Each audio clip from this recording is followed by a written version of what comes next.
All right, ladies and gentlemen, welcome back to Bears Daily. My name is Jackson. My buddy Eric and I post Chicago Bears content every single day. It's game day, though.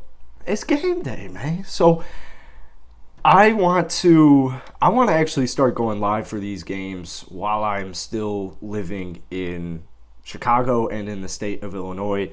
But unfortunately, I'm going to play golf up in Lake Zurich, I think. So no stream tonight, but we will have a post-game recap come out to you guys. So I was reading this article on The Athletic from Kevin Fishbain, and he was just kind of going through some things to look for in tonight's game, and I went through one of them. I was like, damn, this is pretty solid. Let me make a video for our viewers. So the first things first, what comes to mind immediately for me when I'm thinking Bears preseason football, getting ready for this upcoming season, is offensive line, which reportedly has already been set, and then Justin Fields and the new offense. Like, those to me are the two things I'm going to be keeping an eye on.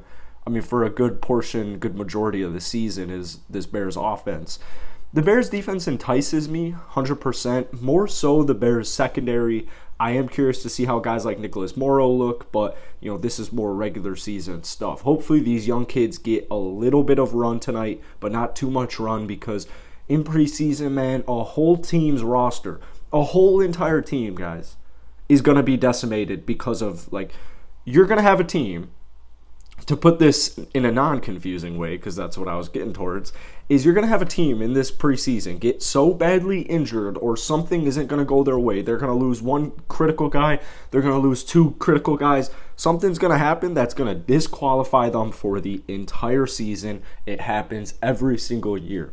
I know the Chicago Bears aren't, it's not like their Super Bowl aspirations this season, but health is so critical. I don't want these guys taking risks. I don't want anything bad. So if we see Justin Fields tonight, which apparently we're seeing Justin Fields tonight, I honestly don't want to see much Justin Fields. I am willing to wait the next month. I'm willing to wait the month out just so I can get a whole season of Fields, because I don't want anything happening. Maybe I'm just a tweak. Honestly, I sound like a tweak right now, so let me know if you guys feel any type of similar way. But apparently, in the last couple of days, the Bears wide receivers have just been it's just been decimated. Just completely decimated. N'Keal Harry out with a high ankle sprain, just decimated at the wide receiver position.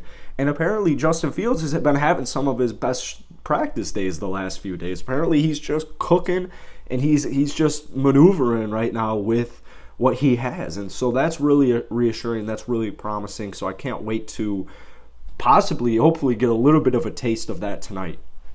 Number 2, he's got Kim Braxton Jones cement himself as the starting left tackle. Now, I actually went to Southern Utah for a little bit, and so when he got drafted, Braxton Jones from Southern Utah, when he got drafted, I just straight up lost my mind, because this is a school in the Big Sky. I don't think most people even know Southern Utah as a college. I didn't even know Southern Utah was a college until freaking month before I went there. So I have very strong hopes for him, but keep in mind, it is biased. I'm fully biased when it comes to Braxton Jones, but at the same time, man, I can't think of the word, non-biased. That's so boring. To be non-biased, whatever, dork. I think Braxton Jones will be just fine. He seems like he's a very, very talented offensive lineman, and it seems also like the fact that he dropped to the 6th round is completely absurd. It just seems like a ton of teams really mess that up, especially any team that desperately needs a left tackle, a contending team that needs a left tackle. It seems like they really effed that one up. So I'm very hopeful for Braxton Jones. Number 3, we got who's making a difference at receiver. So you got David Moore, Byron Pringle, and N'Keal Harry. They're all going to be out. So yeah, probably won't see Velus Jones Jr. as well. Equanimeous St. Brown, I know Eric made a video on him a week ago or so. I love Equanimeous St. Brown. I've been following him ever since he went to college, and I think in Green Bay he just didn't get an opportunity. It's not like he never really got an opportunity. He never got an opportunity. So that's going to be interesting for sure. Who's going to take advantage of the opportunities on defense? A bunch of players did miss Thursday, so we'll see who comes in. I really hope we're seeing Kyler Gordon and Jaquan Brisker. Those are the 2 guys when I'm watching the defense that I'm going to just be I honestly might just only watch those two guys when I'm watching preseason Bears football because those are playmakers. Like, those two cats are playmakers.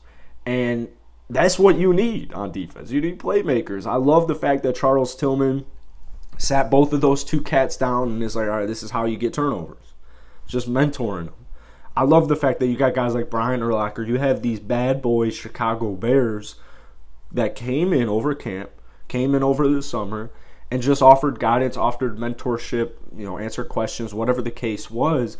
I think that was just very critical, and I think you're going to see, once again, just like we're going to see with Fields, you're going to get a nice taste of, I think, specifically Jaquan Brisker. I'm big on Kyler Gordon. I think he fell as well. But when I look at Jaquan Brisker out of Penn State, I'm thinking to myself, holy cow, this guy, I don't know what it is, bro. There's this aura around him. There's just this vibe, this energy I feel when I watch Jaquan Brisker, even when he's not even on the field and he's just talking about himself. He's talking about the Chicago Bears, talking about what he's been through, how he got there.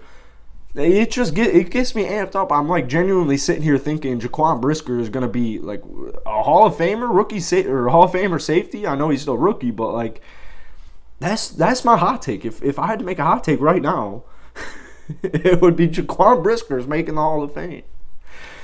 That sounds crazy. It sounds he hasn't played a snap in the NFL. I wonder if there was a way to put money on Jaquan Brisker making the Hall of Fame. Probably isn't that much. I'd throw a couple bones, and if it were to happen in 15 years, it's probably a pretty little check there. I'll be like 40? Might be worth it. So that's it for today. Once again, Chicago Bears preseason opener, big day, and man, I'm just excited. Like, to be honest with you, I'm just excited for the regular season. I am glad that preseason is back. Now, maybe it's a little bit different. Hopefully, it will be different with the Chicago Bears. I remember watching the Hall of Fame game a couple of weeks ago and just, like, I fell asleep at some point in the second quarter. Like, I'm clearly not in watching football all Sunday shape, but, I mean, I KO'd, like, immediately. Like, that was a very boring football game to me, and it doesn't help at the same time that they're playing at, Mickey Mouse Stadium. So, Soldier Field, the field looks like it's the 1980s, which I actually love. A lot of people don't love that because it's not the 1980s. So I can understand the frustration. I know the Bears kickers always hate Soldier Field. And it really sucks because I used to live in Arlington Heights. I went to school in Arlington Heights, and I don't want a professional football team in that town because that's not Chicago, and I get it. We're not getting into it today. That's it for today, man. Hit that like button, hit that subscribe button, drop some comments down below. What are you looking for from the Chicago Bears tonight? Peace.